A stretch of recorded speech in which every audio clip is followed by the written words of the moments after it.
Je suis jeune. Très bien.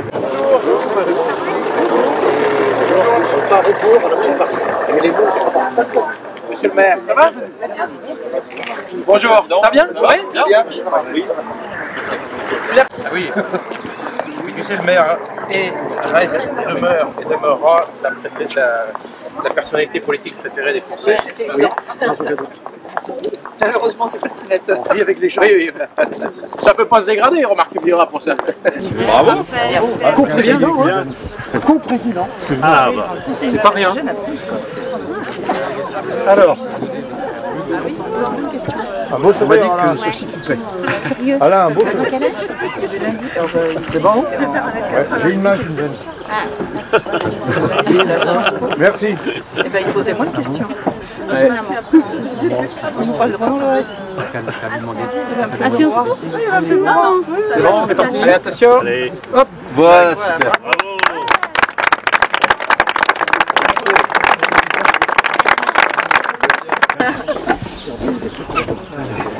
la dernière fois qu'on a coupé un ruban, c'était à la chapelle Saint-Joseph. Oui. Avec des ciseaux qui ne coupaient pas du tout. C'est pratique. Ah, j'aime bien.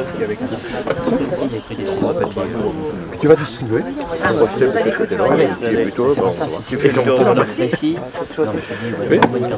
Non, mais je m'entendais bien avec les salariés.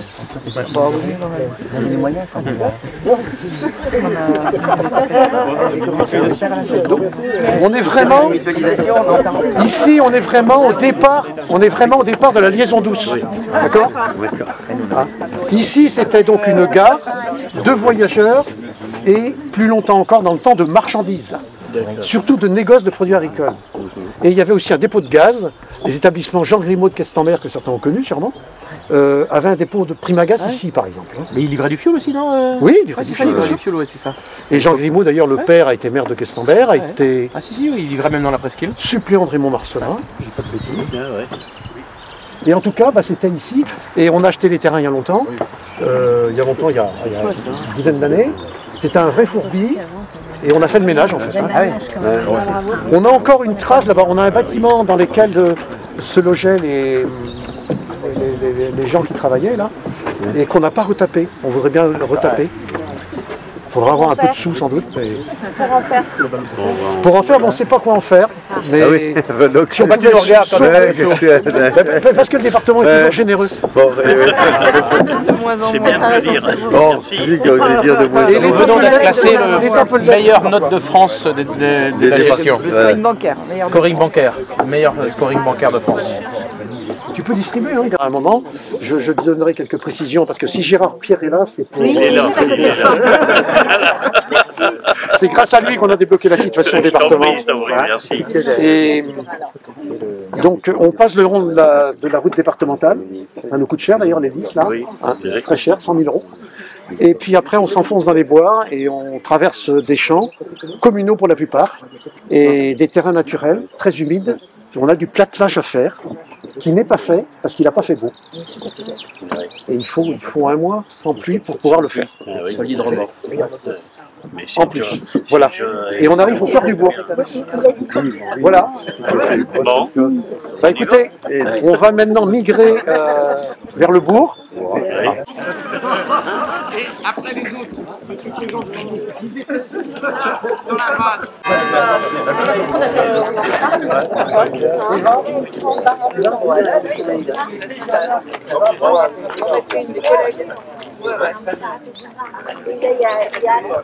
L'avenue de Paris. L'avenue de Paris, hein. On va attendre d'être le boulevard des Trépassés pour ça. Tout droit, c'est Paris. Tout droit, c'est Paris. Bah oui, à mon avis. Tout droit, à un moment, tout ça. Ah oui, j'arrive. Rapprochez-vous si vous voulez bien. Alors, on va se centrer un peu. Ouais. Voilà. Lève bien ton menton, puis toi Voilà. Voilà. Écoutez le préfet, il a l'habitude. Il est où?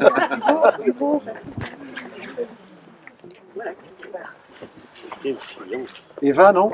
Eva, tu veux pas venir devant papy? Allez, vas-y. Non. Et ben, Allez, on est parti? On est parti. C'est bon? Je vais mettre un coup de flash parce qu'il y a un contre-jour. Voilà. Alors vous êtes au conseil municipal des jeunes depuis combien de temps? D'accord. Ok. Et tu as quel âge? 10 ans, ok, donc CM1? Allez, c'est bon.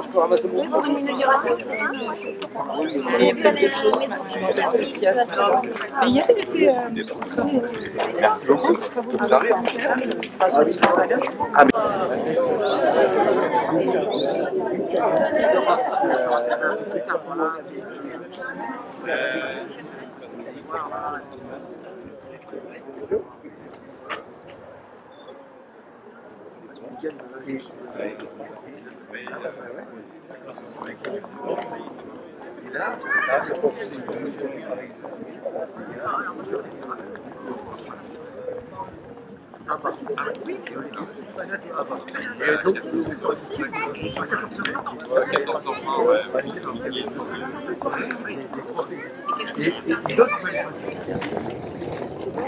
Monsieur le préfet, monsieur Pascal Boulot, madame la sénatrice, Muriel Jourda, je dis vos noms parce que tout le monde ne vous connaît pas forcément.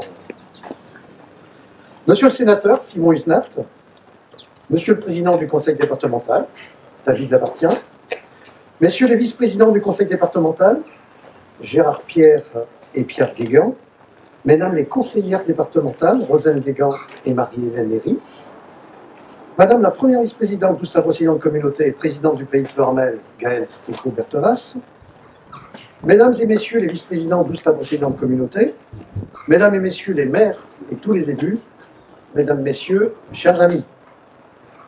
Merci à toutes et à tous d'être là ce matin et de participer à ces inaugurations.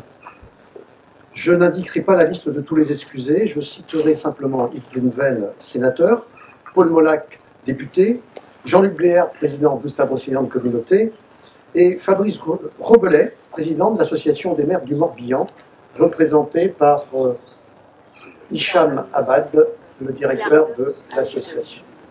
Hicham. Merci à tous mes collègues dont je connais les obligations et l'emploi du temps et qui se sont libérés. Merci aux parlementaires qui ont de multiples sollicitations.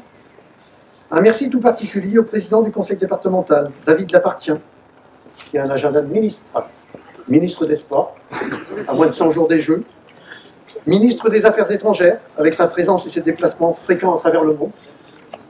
Merci enfin, et ce n'est pas le moindre, à monsieur le préfet, qui a bouleversé son emploi du temps et ses engagements pour nous accompagner. Notre commune, mes collègues élus et moi-même, bien évidemment, en sommes très honorés. Votre présence ici ensemble me va droit au cœur.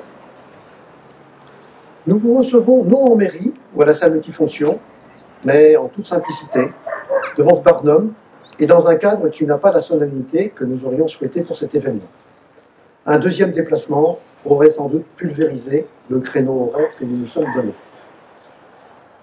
En 16 ans, nous avons eu pas mal de réalisations en matière d'équipement, de réseau, d'aménagement de rues, de commerce, de services médicaux et paramédicaux, entre autres, de logement, de patrimoine culturel et culturel, entièrement restauré et rénové, etc. Je n'en ferai pas la liste détaillée pour ne pas allonger mon propos.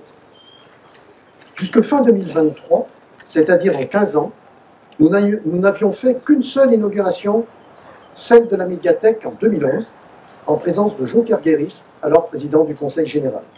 Et puis, accélération subite, en quelques mois, nous aurons inauguré les 5 cabinets médicaux et les 6 logements d'Armorique Habitat, le même jour que la crèche interentreprise, et aujourd'hui, la liaison douce et cette avenue de Paris. Ces 2 projets sont déjà anciens. L'idée a été émise courant du mandat précédent, voire avant. Les premières études datent donc de plusieurs années. La pandémie et ses conséquences sont passées par là, ainsi que quelques problèmes de personnel difficiles à remplacer, problèmes aujourd'hui réglés dans le secteur administratif. Le projet de liaison vélo-piéton est plus ancien. Nous avons la chance de profiter sur notre commune, sur une distance de 6 km, de la voie verte Questembert-Moron, dont Chaubriol Mon prédécesseur et aussi conseiller général, vice-président du département, a été un ardent et tenace défenseur. Après avoir été son premier adjoint pendant 19 ans et avoir pris sa suite en 2008, avec la nouvelle équipe, nous avons décidé d'acheter à la gare les terrains attenant à l'ancienne voie ferrée, propriété de Réseau Ferré de France. Nous avons fait une étude complète pour un projet ambitieux avec, entre autres, de l'habitat insolite. Son coût prévisionnel et la priorité donnée à d'autres projets ont mis de côté cette belle idée de vouloir faire revivre cet endroit qui a vu passer des voyageurs et des marchandises, beaucoup de marchandises, surtout de négoces de produits agricoles ou de gaz. Les établissements Jean Grimaud, par exemple, de Crestambert, ont eu longtemps un dépôt Primagaz à la gare de Plécavet. La ligne est restée active jusqu'au début des années 90, avec à la fin un train par jour maximum à destination de la Bruynière ou parfois simplement de BCF. En 1984-1985, elle a été l'un de nos principaux arguments utilisés près des dirigeants du groupe Guillaumard. Je pense en particulier à Michel Vermersch, le PDG, au docteur Paquin, le patron de la recherche, par exemple, pour arracher l'installation de BCF à quelques kilomètres d'ici, dans une ancienne carrière au paysage lunaire, située tout à côté de la voie ferrée. BCF avait ainsi contracté avec la SNCF pour le transport par wagon de ses produits les plus délicats. Moins de 5 ans après le démarrage de l'entreprise, la SNCF annonçait la fermeture de la ligne. Nous avons organisé à Questembert au printemps 1992 une grande manifestation pour l'honneur, car la messe était dite. Désaffectée, la voie a été rachetée par le département et aujourd'hui, c'est un bonheur de profiter de ce magnifique chemin de randonnée et de détente pour tous.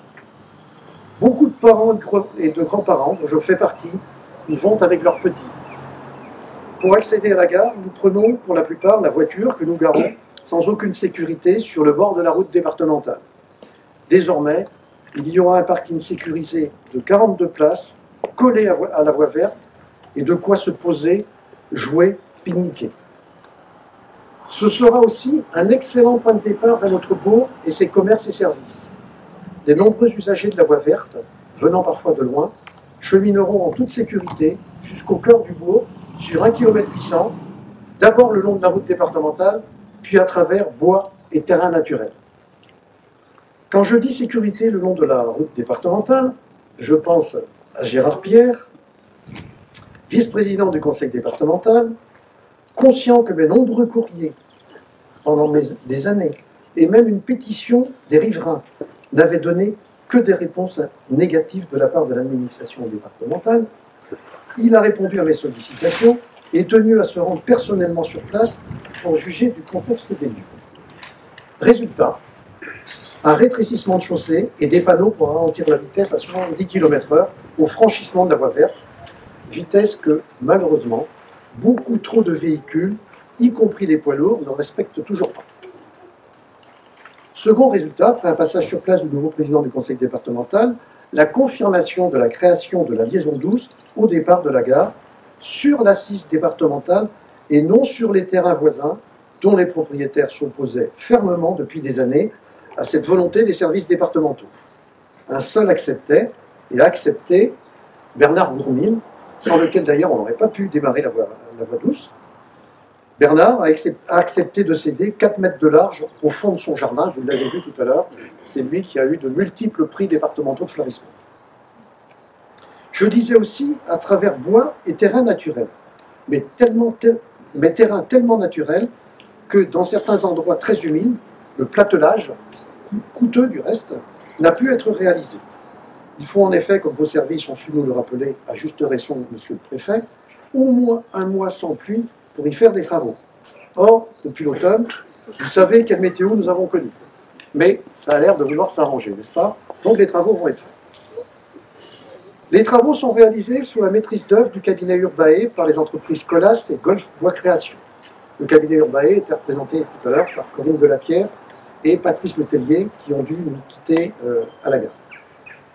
L'entreprise Colas est représentée ici par Raphaël Molon et Golf Bois Création est excusé.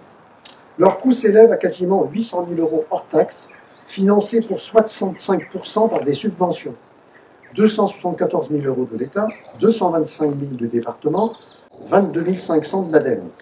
Le reste étant de l'autofinancement, essentiellement par emprunt.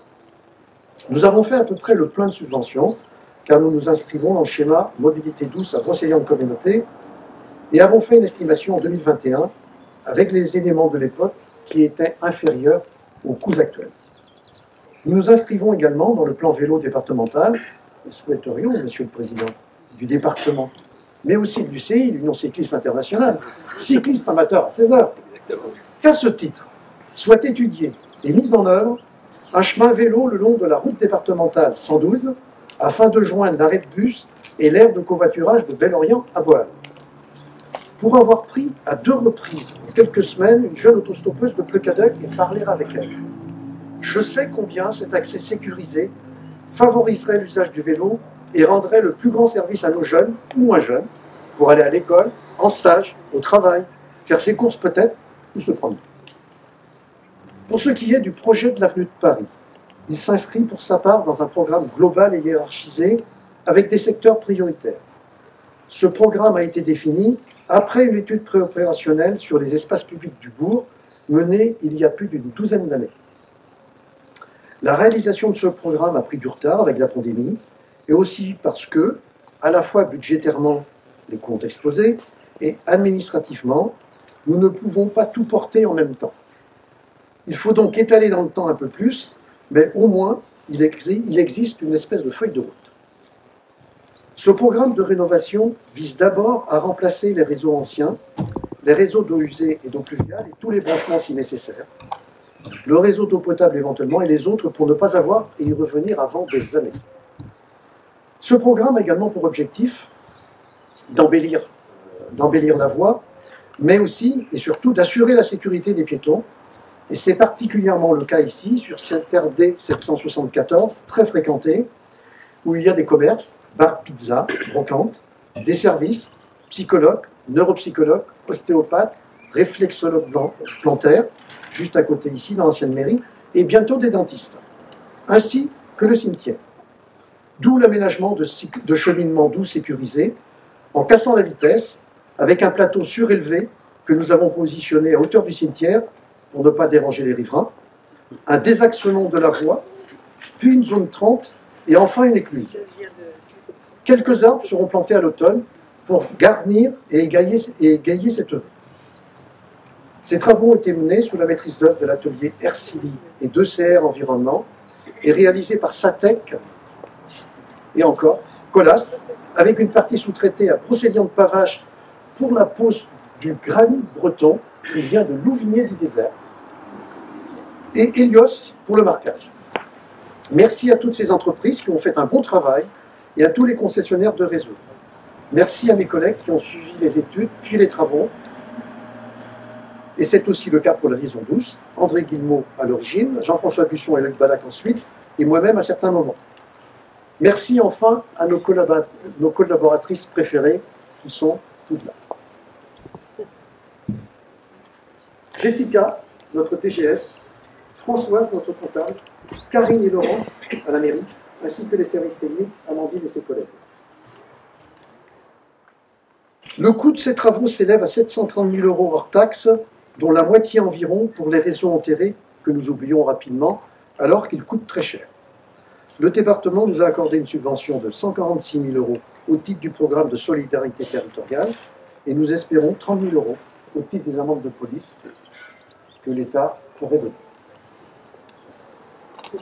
Le bon financement de la liaison douce nous a permis d'affecter plus d'autofinancement à cette opération de l'avenue de Paris que nous avons bouclé grâce à un emprunt et en décalant d'autres projets. En effet, il y a des projets sur la table ou dans les tuyaux. 3 sont portés par des opérateurs publics de logement social, œuvrant dans un monde où j'ai passé 13 belles années et dont je connais les problématiques. Morbihan Habitat va construire, avec un peu de retard, 12 logements au cœur du bourg sur 3 sites proches, tout à côté de l'église. Armorique Habitat va construire, à moins de 50 mètres d'ici, sur un terrain communal, juste à l'arrière de l'ancienne mairie où sont installés les cabinets médicaux que je vous ai cités tout à l'heure, 3 cabinets dentaires, 2 T3 à l'étage et 7 maisons individuelles avec jardin. La commune rachètera en brut les cabinets dentaires et les aménagera, comme cela a été fait pour la première opération de locaux médicaux avec Espacil, puis la deuxième maison médicale, les 5 cabinets, et les 6 logements avec Armorique Habitat déjà. Pour ces 2 opérations, si nous avions une grande partie des terrains, pour les réussir, il nous fallait absolument 2 maisons et surtout leur jardin, pour lesquels nous n'avons pas hésité à faire jouer à 2 reprises notre droit de préemption. Nous sommes en effet en cœur de bourg et c'est l'intérêt général qui doit primer. La 3e opération est vraiment tout à côté dans cette grande maison, là, de 330 mètres carrés sur 3 niveaux, qui fut une boucherie en rez-de-chaussée. Nous l'avons racheté il y a plusieurs années près de la famille Danillet. D'ailleurs, ce parking, on l'appelle toujours le parking Danillet, alors qu'ils ne sont plus là depuis 10 ans. Donc nous avons racheté cette maison il y a plusieurs années en vue d'y installer un commerce. La commune va aménager le rez-de-chaussée pour permettre à une jeune plecadocienne, Julie Racouette, de créer son commerce d'optique et d'audition. Aiguillon Construction va racheter le reste pour en faire 4 logements. Cette opération, pour qu'elle soit équilibrée pour Aiguillon, elle est jumelée avec un autre projet de 8 logements sur un terrain communal tout proche. Ces 3 opérations doivent démarrer après l'été. Le commerce de Julie d'un côté et les 3 cabinets dentaires de l'autre doivent impérativement être livrés au plus vite. En 2025 sûrement, après l'été au plus tard j'espère, mais ça va être sérieux. Ces 3 projets viendront conforter le centre-bourg en y créant d'autres commerces et services et des logements, une bonne trentaine. Ceux-ci seront accessibles, au vu des plafonds de ressources, aux 3/4 des personnes. Ces locataires seront autant de clients potentiels pour nos commerces. Ils pourront faire leurs courses sans prendre leur voiture, car l'offre commerciale est assez diversifiée et suffisante pour vivre, comme on l'a vu pendant les confinements. Et nous avons la prétention de la développer encore. Un seul regret, rien n'est jamais parfait, la fermeture pour raison familiale de la boucherie-charcuterie, qui fonctionnait bien, juste en face de la pharmacie, des cabinets médicaux et paramédicaux, etc. Pour la faire revivre, la difficulté est que le bâtiment appartient à un propriétaire qui n'est pas le moins compliqué. Ça cause un peu au placard aussi. Quant aux cabinets dentaires, ils seront une bonne solution pour parvenir à remplacer le dentiste installé à l'entrée du bourg et partant à la retraite en fin d'année. Ils renforceront l'offre médicale déjà large sur notre commune, avec 4 médecins et une vingtaine de paramédicaux. Je ne m'étalerai pas sur les autres projets, ni ceux en cours, le restaurant scolaire qui va bien être terminé un jour malgré les aléas, ou le parc artisanal des Fontenelles, 16 lots en cours de finition, ni les projets encore à l'étude, le réaménagement du cimetière, les lots à construire à l'Aie des Érables, et, pour un peu plus tard, le lotissement de Champ des Oiseaux. Un mot sur nos entreprises, car c'est un peu l'ADN de Plecadeuil. Globalement, la situation économique est plutôt bonne. Nos plus grosses entreprises, BCF, plus de 200 emplois, CAP, à peu près autant, SARI, une centaine, ont manifestement plein d'idées et de projets de développement qui, pour certains d'ailleurs, vont se réaliser. Monsieur le préfet, on s'est retrouvé avec le préfet de région il y a quelques mois d'ailleurs, à BCF pour en parler. Ces entreprises ont manifestement plein d'idées et de projets de développement. Ensuite, nous avons tout un lot d'entreprises tournant autour de la dizaine d'emplois, voire plus. Borrigal, Debay, Bar, Ouest Jardin, Olivier, etc., etc. Et pas mal d'artisans dont le nombre devrait augmenter avec la commercialisation du parc Les Fontenelles. Je n'oublie pas l'agriculture, très présente dans notre commune et dans laquelle les situations sont diverses. Chez nous, il y aura aussi à relever le fameux défi du remplacement des nombreux agriculteurs partant à la retraite dans les 5 ans. En matière économique, là aussi il y a un regret. Le seul et vrai regret que l'on puisse avoir, et encore plus à l'heure où il y a tant de volailles importées dans notre pays.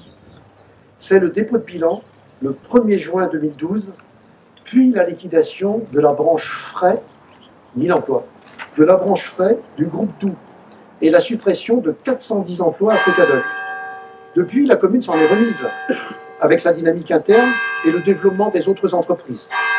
Ce qui dérange, c'est l'existence de cette friche industrielle de 13 500 m² couverts, sur 4,5 hectares clos. Propriété du groupe Lireco, qui avait un projet de fabrication de produits biosourcés, ce site est un peu oublié par le porteur du projet, dont les bureaux seraient aujourd'hui aux Émirats Arabes Unis. Il s'en désintéresse tellement qu'il ne répond même plus à nos appels ni à nos messages. Après les rafles qui ont eu lieu, messieurs de la gendarmerie, que j'ai oublié de saluer, merci d'être là, ainsi que le représentant des pompiers, malgré les mesures prises par la commune pour bloquer les accès, il n'y avait donc personne pour déposer plainte à chaque fois qu'on a eu une rafle. Ne faudrait-il pas voir, monsieur le préfet, comme je vous l'ai évoqué tout à l'heure, ce qu'on pourrait faire à ce sujet pour l'obliger enfin à bouger? Avec cette activité, ces perspectives, ces projets, comme vous le savez, pourquoi alors partir avant la fin du mandat? Si on refait l'historique, cette démission est un peu à l'insu de mon plein gré, comme aurait dit en son temps le champion cycliste Richard Virenque. Hein, n'est-ce pas, monsieur le président du CI? J'arrêterai là la comparaison avec Richard Virenque, car je ne pense pas m'être dopé à autre chose qu'à la passion et à la volonté de développer ma commune et de servir l'intérêt général et mes concitoyens. Dans mon cas, au bout de plusieurs années de service, on peut se faire violemment agresser dans sa mairie, le 1er avril 2022, sans que ça n'émeuve grand monde. Par contre, dès que l'on dit fermement ces quatre vérités à quelqu'un, le 31 janvier 2023, et quand bien même on s'excuse à plusieurs reprises, ce que je ne ferai plus, on peut se faire lyncher. Voilà ce qui m'est arrivé. Après ces événements très douloureux pour moi et pour ma famille, j'ai la prétention d'un peu mieux connaître la nature humaine que je le pensais à mon âge. De ce fait, il y a plus d'un an, j'ai pris l'engagement de démissionner de mes fonctions en 2024, mais même si monsieur le préfet, à l'époque, m'a dit non, vous n'allez quand même pas démissionner pour ça. Si, monsieur le préfet. J'ai annoncé lors de la cérémonie des vœux en janvier que je le ferai au 30 avril. Nous y sommes presque.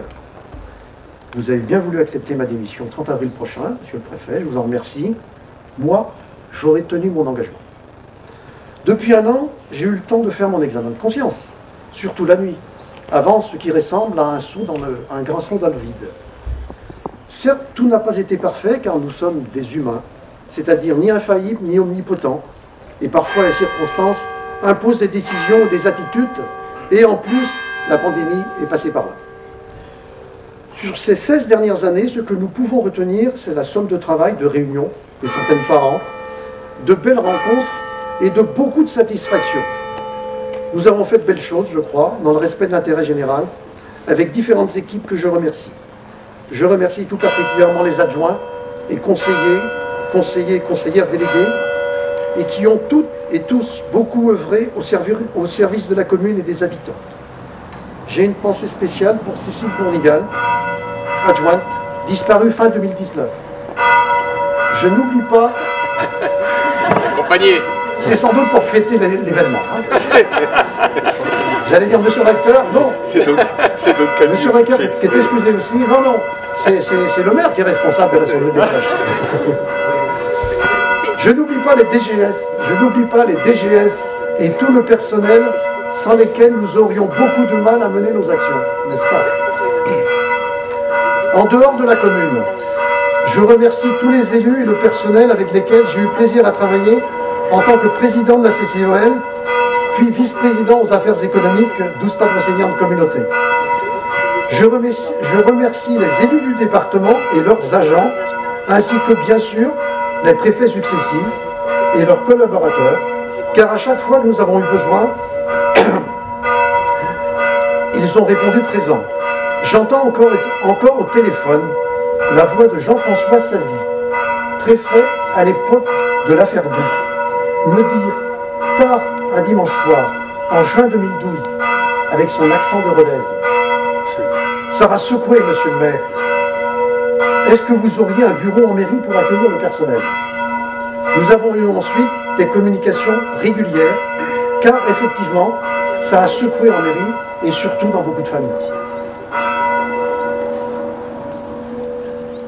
À votre tour, monsieur le préfet, vous avez vous-même toujours fait preuve, à mon égard, d'attention d'écoute et d'une grande accessibilité. Merci.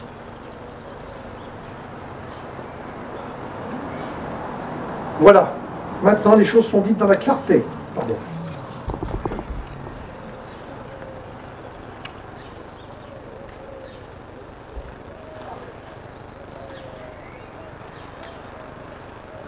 Voilà, maintenant les choses sont dites dans la clarté.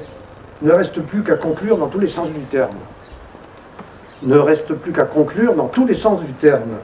Ma première conclusion. Bien que rude, ce qui m'est arrivé est sans doute salutaire.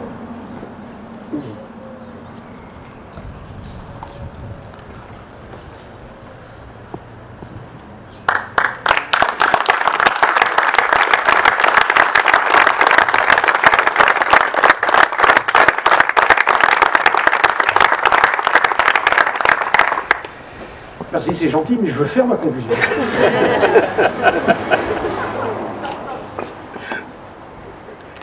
Ma première conclusion. Bien que rude, ce qui m'est arrivé est sans doute salutaire pour moi et pour ma famille. On peut le regretter, mais il ne faut plus s'en désoler, ça ne sert à rien. Ma deuxième conclusion est que, passionné par la chose publique depuis mon enfance, je le resterai. Je suivrai de près la vie, les décisions municipales et communautaires. J'apprécierai que les dossiers avancent et que l'intérêt général soit toujours bien servi. À ce sujet, j'ai toute confiance dans l'équipe sortante et dans les adjoints en particulier, qui, avec leur expérience, sauront mener les affaires municipales. Pour assurer ma famille, femmes, enfants et petits-enfants, ainsi que mes proches amis, et moi-même sans doute aussi, je peux dire que je crois avoir à peu près réussi à me convaincre qu'il y a une autre vie après celle que j'ai menée et que je leur ai imposée. Dans cette vie, je n'ai même pas évoqué les engagements associatifs, entre autres la fête aérienne qui, pendant 13 ans, on a fait sauter Pépone et nos camions en parachute quand même, hein, pendant 13 ans, nous a empêchés de partir en vacances avant le 15 août, nos 3 filles s'en souviennent, ou de la fête des jumeaux, dont le QG, le standard, le secrétariat, le stockage, certaines réunions étaient à la maison pendant près de 30 ans. Oui, une autre vie existe sûrement après la démission. Fini les sacrifices répétés, comme vous pouvez les vivre vous-même d'ailleurs, hein, tous les élus, collègues élus, sans pour autant oublier, car on ne se refait pas, qu'il est bon d'être actif et de rendre service aux autres et à la collectivité tant que l'on peut apporter quelque chose. C'est le chemin vers lequel je m'oriente pour profiter, sans égoïsme, de la vie et de la famille. Je le prends d'autant plus facilement ce chemin qu'il va être illuminé d'ici une dizaine de jours par un grand bonheur, la naissance attendue à Rennes d'une petite fille, notre 6e petit enfant, après les 3 de Saint-Avé et les 2 de Toulouse. C'est pas fini. Comme dans la vie, il y a l'essentiel et le secondaire. Comment ne pas dire « Vive la vie ».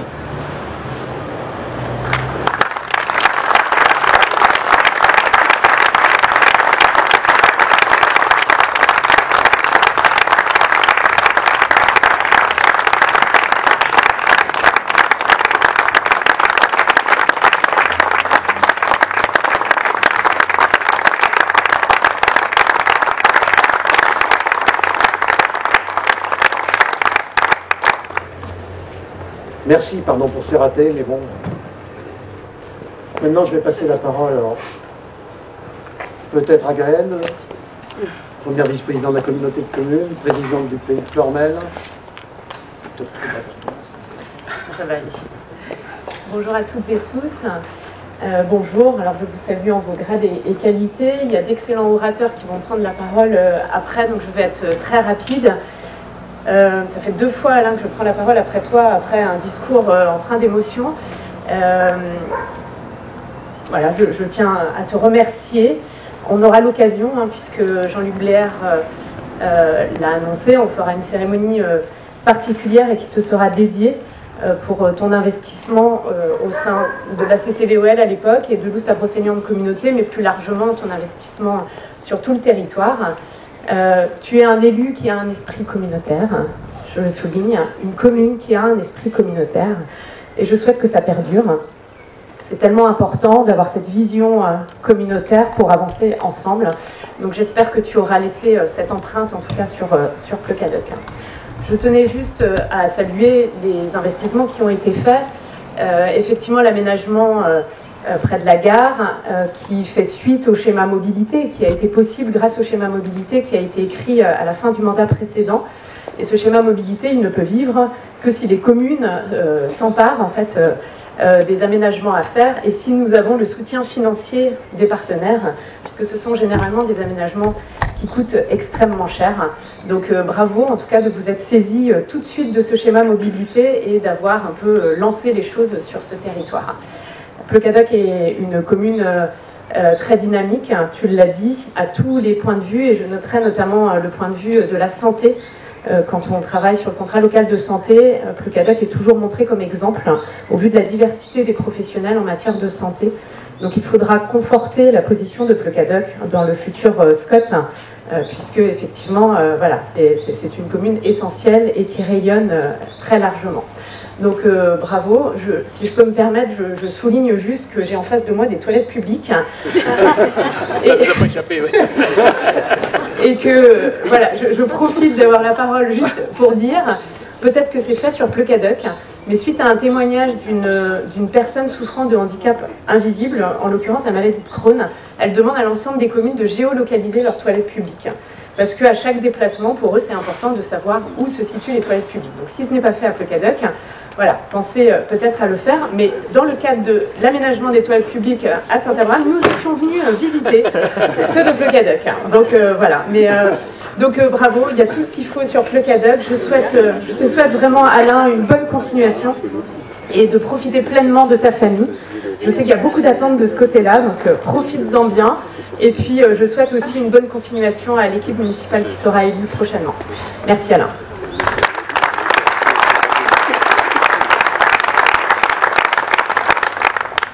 Monsieur le maire, cher Alain, monsieur le préfet, mesdames et messieurs les élus, parlementaires, maires, représentants de la communauté de communes, conseillers départementaux, messieurs les représentants de la gendarmerie et des pompiers, mesdames, messieurs.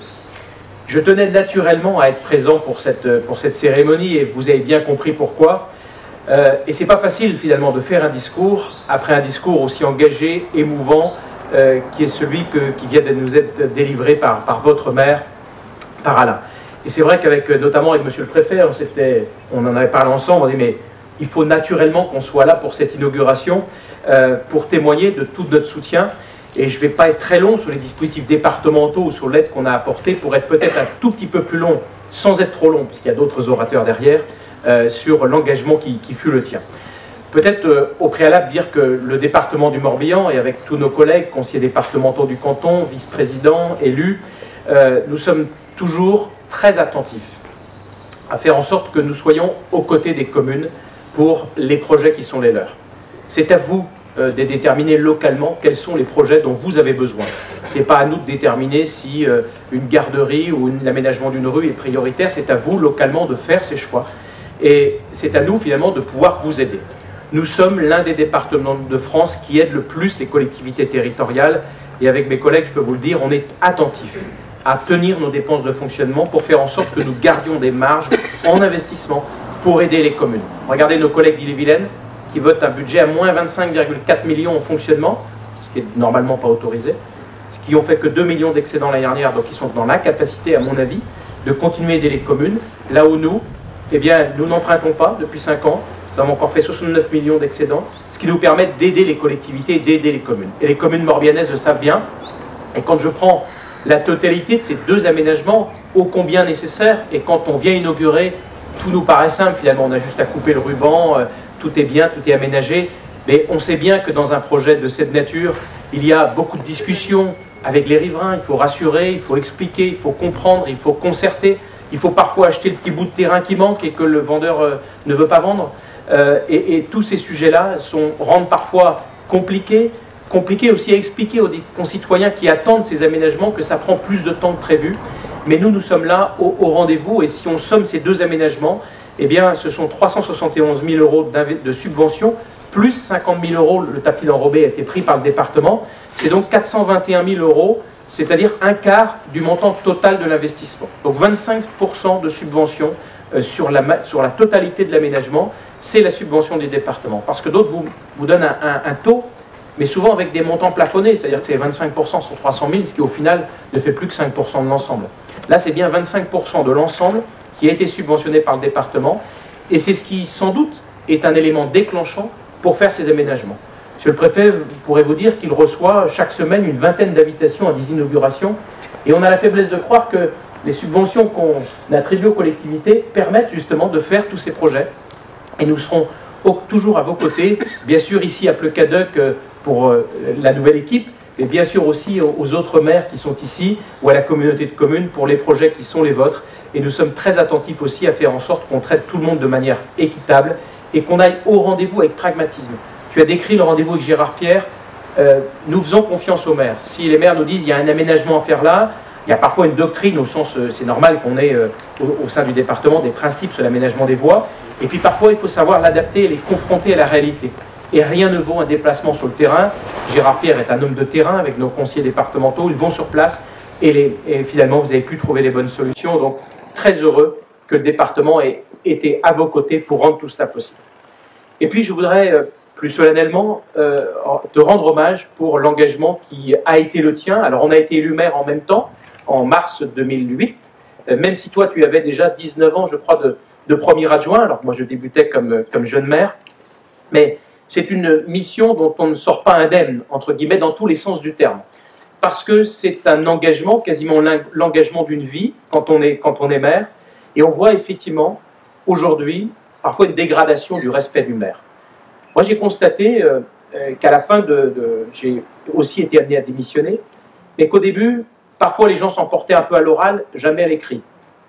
Aujourd'hui, même à l'écrit, on reçoit parfois des écrits, nous les maires, où le respect, parce que vraiment à l'écrit on pose un peu les choses, et bien même on reçoit des écrits qui parfois nous font un petit peu froid dans le dos. Et ce qui effectivement fait que les maires peuvent à un certain moment avoir un sentiment de découragement face à l'énergie qu'ils mettent pour faire avancer leur commune. Et je ne connais pas un maire qui n'aime pas sa commune, qui a envie de la servir. Et tu l'as fait avec passion, avec brio. Tout à l'heure, je t'écoutais et je disais à Monsieur le Préfet, mais c'est pas un discours pour terminer, c'est un programme de campagne, cette affaire. Et donc, on voyait qu'il y avait encore finalement plein de projets, mais je vois que d'autres pourront finalement les accomplir. Ça montre comment tu as pu animer ta commune, comment tu as aussi transformé cette commune, et tu as dit aussi quelque chose pour moi de fondamental. C'est que ton engagement associatif avant, j'ai eu aussi beaucoup d'engagements associatifs, et je suis toujours parfois un peu suspect, quand des gens arrivent avec une volonté de servir à la commune, sans avoir jamais servi avant d'aucune manière. Et je trouve que quand on est issu quand même du monde associatif, quand on a servi toujours de manière désintéressée, eh bien le prolongement normal, quasiment, c'est celui de se servir au sein de la mairie. Et donc tu as servi effectivement toutes ces années, 19 et ça fait 35 ans quasiment, si je calcule bien, de vie municipale. Eh bien, tu pourrais être fier de tout ce qui a été fait dans cette commune. Et je crois que les habitants de Plecaduc le savent aussi. Et c'est pas parce que, effectivement, il peut y avoir quelques concitoyens qui dépassent les bornes que la majorité, l'immense majorité des habitants de Plecaduc salue ton engagement, et je sais pouvoir le dire parce que j'ai eu aussi beaucoup d'échos de cet engagement. Je sais aussi que tu as été président de la communauté de communes, et je sais l'engagement que tu as mis aussi dans une commune qui, initialement, rappelons-le, était une commune isolée. Il y avait quelques communes isolées dans ce département, souvent parce qu'elles avaient des grosses taxes professionnelles, c'est le cas de Mauriac, c'est le cas de Plecaduc, et tu as fait le choix de rejoindre cette communauté. Alors, la loi vous y contraignait d'une certaine manière, mais on peut y aller en reculant, on peut y aller avec un esprit communautaire. Et je sais que tu l'as fait, tu n'aurais pas été élu président de la communauté de communes si tu n'avais pas non plus eu cet esprit communautaire. Gaël Berthevas vient de le rappeler. Donc, vraiment, bravo. Bravo pour cet engagement. Et le jour où tu vas signer, parce que tu dis que Monsieur le Préfet a accepté on va dire, ta démission, qui n'a pas encore été formellement envoyée, si je me dis. Mais, ou peut-être, monsieur le préfet le dira. Mais le jour où on signe j'ai signé ma lettre de démission parce que le cumul est interdit avec le président de département. Donc c'était un choix. Malgré tout, le jour où on signe ce courrier, c'est pas tout à fait neutre, tant la fonction de maire est engageante. Alors, pour ce qui me concernait, c'était un au revoir, peut-être pas complètement un adieu, mais je te souhaite en tout cas de bien profiter des tiens, de bien profiter du temps, effectivement, peut-être du grand vide, comme tu disais, qui est devant toi, mais tu as bien mérité, et si tous les élus, tout le monde s'engageait comme tu l'as fait au service de ta commune, je crois que notre pays s'en porterait que mieux, et tu peux être fier de tout ce que tu as fait pendant ces années. Merci à toi.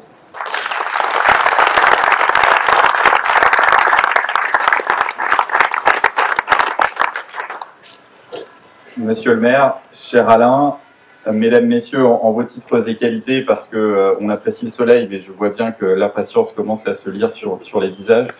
Je voulais tout d'abord saluer la qualité du travail qui a été réalisé. Alors depuis toutes ces années, j'y reviendrai, mais singulièrement sur les deux projets que nous avons inaugurés ce matin.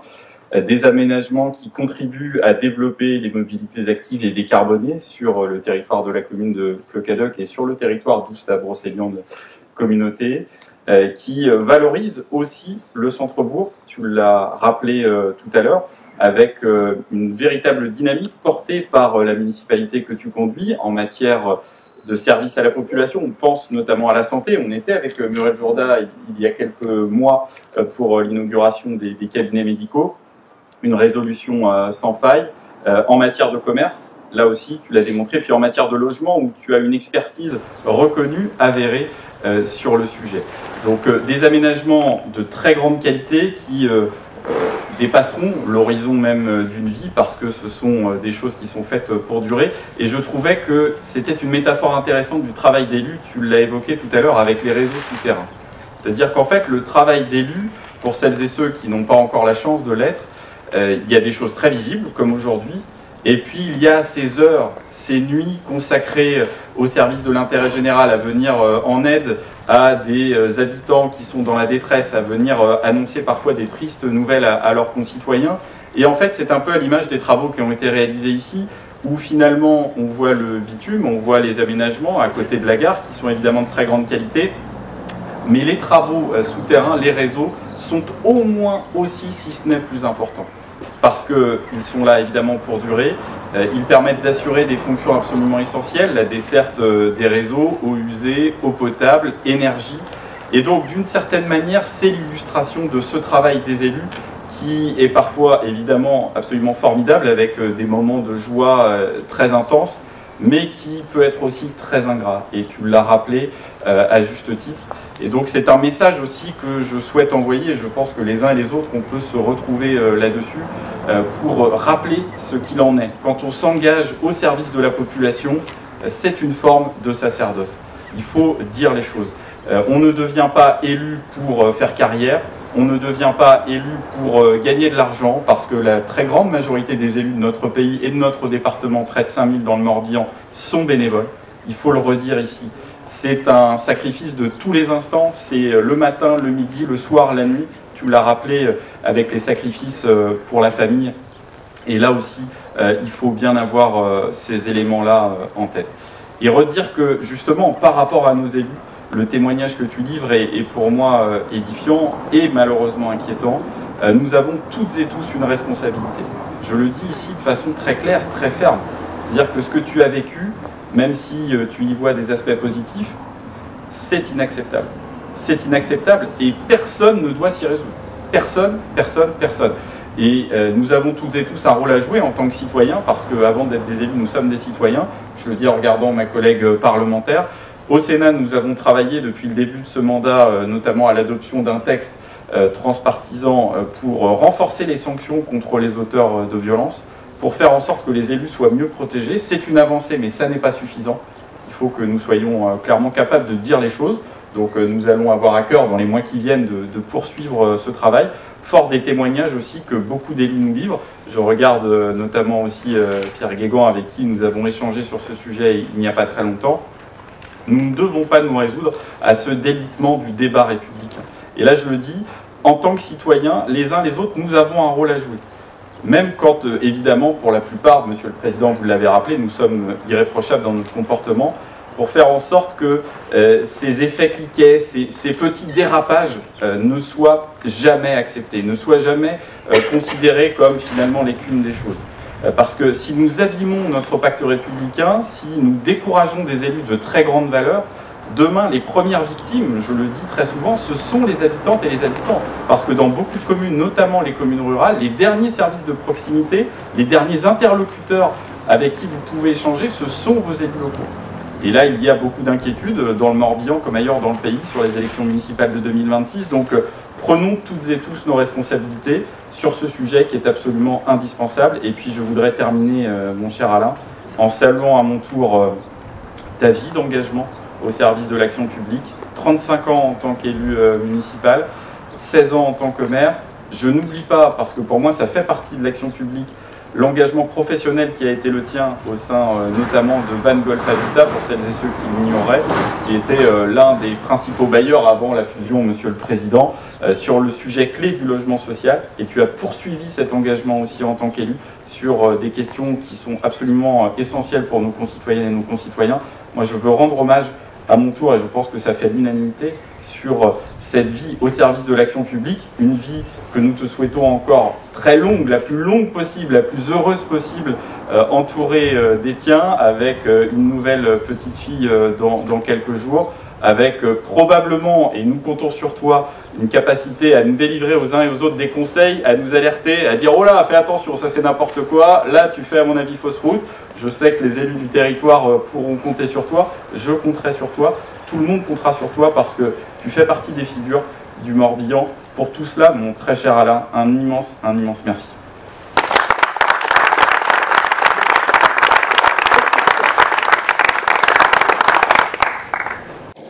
Bonjour à tous. Merci Alain de ton invitation. Je sens que je suis invitée à faire de plus en plus court, car nous nous approchons du discours final de Monsieur le Préfet qui, lui, sera forcément fort long. Non, il me dit non, nous verrons. Je vais essayer de m'engager moi-même à dire quelques mots seulement, à regarder ce qui a été fait et à écouter ton discours, Alain. Je crois que nous sommes au cœur du métier de maire. Le métier, chacun sait que ce n'est pas un métier, c'est une fonction, mais il faut tout de même un certain professionnalisme. Nous sommes au cœur de cette fonction, d'abord par les aménagements que nous sommes en train d'inaugurer ce matin, l'embellissement, la sécurisation du bourg, le cheminement qui a été fait aussi à la gare. Je sais qu'à Plougadec, on n'a pas cédé à l'engouement, qui est souvent l'engouement des villes pour les mobilités douces, dont je dis par parenthèse, parce qu'il y a beaucoup d'élus ici, que c'est un terme, mobilité douce, qui n'est compris que des services qui l'ont inventé avec des élus, assez peu de la population.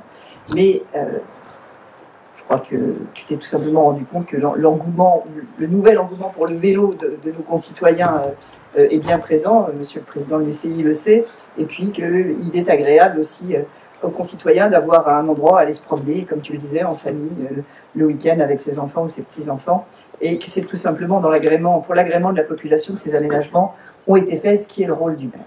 Et nous sommes aussi au cœur de cette fonction de maire par tout ce que tu as égrené de ce qui a été pendant des années ton travail au service de Plougadec. Un maire, ça n'est jamais qu'un citoyen comme les autres qui, un jour, demande aux autres concitoyens de pouvoir prendre la responsabilité de décider dans leur intérêt, dans l'intérêt général. Et il me semble que ce qui doit d'abord guider ceux qui veulent faire de la politique, la première motivation, c'est l'intérêt qu'on peut avoir pour les autres. C'est la première motivation que nous devons avoir. Ça n'est pas le fait d'avoir du pouvoir, on se rend assez vite compte que ce pouvoir est somme toute assez modéré, tellement nous sommes bridés par de nombreuses interventions, ne serait-ce que législatives, mais c'est l'intérêt qu'on doit avoir pour les autres. Et c'est ce qui guide, je crois, tout au long des fonctions d'élus, l'action qu'on peut avoir. Comment peut-on faire en sorte que dans sa commune, la vie quotidienne de nos concitoyens soit améliorée? Comment peut-on faire en sorte qu'il y ait du travail sur la commune et que l'économie soit prospère? Et tout cela est, me semble-t-il, le guide premier du maire. qui est encore une fois un citoyen comme les autres qui accepte de prendre des responsabilités. Alors on les prend pour les autres et parfois on souffre par les autres. C'est ainsi, c'est paradoxal, c'est sans doute décevant, mais c'est une réalité. Ça n'enlève rien à la beauté de la fonction, ça n'enlève rien au caractère indispensable de la fonction, parce que moi je crois que si la France tient aujourd'hui, c'est parce que les communes la tiennent. Le tissu communal est un tissu extrêmement puissant, un tissu de proximité, qui fait que la France se tient. Elle ne tient pas par la tête aujourd'hui, elle tient par le corps, elle tient véritablement par cet ensemble de communes et d'élus communaux qui se dévouent à leurs concitoyens. Mais bien sûr, ça peut être aussi des moments difficiles. Chacun en a parlé, tu en as parlé, et malheureusement, c'est un de ces moments difficiles qui a fait déborder la coupe et qui fait que tu n'es plus, ou tu ne seras plus bientôt parmi ces élus, Alain, mais chacun a compris, je crois, tout le cœur que tu y as mis, tous les changements que ça a pu faire pour la commune, et même si, avec difficulté, je le sens, cette fonction va s'arrêter, je crois que tu ne perdras pas ton intérêt pour les autres, parce que ça, on ne le perd pas. Et en tout cas, sois vraiment remercié de tout ce que tu as fait, de tout ce que nous inaugurons aujourd'hui, de tout ce que tu as fait avant, et de tout ce qui se fera après, qui aura été impulsé par toi et par ton équipe. Et vraiment, beaucoup d'applaudissements, et merci à toi, Alain, pour tout cela.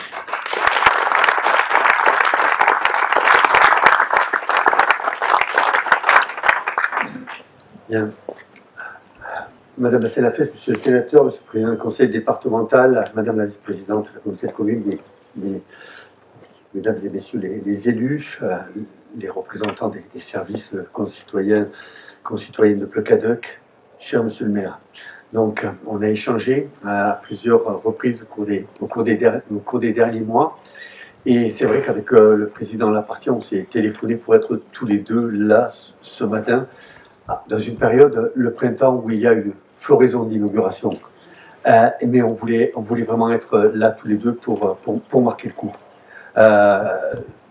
On a vu de belles réalisations qui s'ajoutent à une liste que vous avez bien voulu égrener et qui montre à quel point, en 3 mandats, mais avant une période également de conseiller municipal et d'engagement auprès de la commune, qui faisait suite, je crois, à votre père et votre grand-père qui était conseiller également municipal. Donc on voit qu'il y a une forme de transmission de ce sens de l'intérêt général d'une génération sur l'autre, et quand on est bien élevé, quand on est bien instruit, on reproduit souvent de belles choses. Votre parcours, parce que c'est à lui que je veux m'attacher plus qu'aux 2 réalisations superbes qu'on a pu inaugurer ce matin, votre parcours est exemplaire à bien des égards. Je crois que quand on vous entend, on voit votre envie vraiment d'être connecté avec vos concitoyens, on voit votre envie de réaliser des belles et des grandes choses pour votre commune et au-delà, comme on l'a dit, de votre commune. Or, rien de grand ne s'accomplit sans passion. Et cette passion, vous l'avez chevillée au corps, mais vous l'exprimez sans excès, vous l'exprimez avec raison. Et ça aussi, c'est quelque chose qui peut être amené à se perdre aujourd'hui. Donc, je suis très très heureux de rendre hommage à l'homme d'action, à l'homme de décision que vous avez été, à ce citoyen engagé, et également à cet homme de bien. Je crois que vous incarnez aujourd'hui, honnête homme, comme on disait au XVIIIe siècle, à la fois bien dans sa tête, bien dans ses repères, et vous avez, je crois, pu apporter tout ça autour de vous. Alors, il y a eu ces événements, ce 1er avril 2022, il y a eu cette journée, ou cette soirée de 2023, de début d'année 2023, où vous vous êtes senti flétri, cabossé un petit peu, surpris, étonné, déstabilisé par une forme de vindicte qui était difficile à accepter, surtout quand on a le sentiment d'avoir bien fait. Donc je vous ai apporté mon soutien, je le refais aujourd'hui publiquement. Je respecte votre décision, vous savez que je l'ai acceptée. Je sais également qu'on a travaillé ensemble pour que le flambeau soit transmis, et qu'il soit transmis dans les meilleures conditions possibles pour le bien des Plecadiens et des Plecadiennes. Donc, mille merci pour tout ce que vous avez fait. Je ne vais pas être beaucoup plus long parce que je ne voudrais pas moi aussi être saisi par l'émotion. Et quand je rencontre quelqu'un comme vous, ben, je suis fier d'être préfet. Merci beaucoup.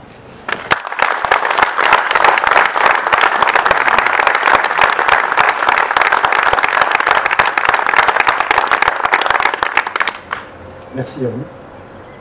Merci à vous. Merci. On va partager le verre de l'amitié si vous voulez bien maintenant. N'hésitez pas à vous approcher.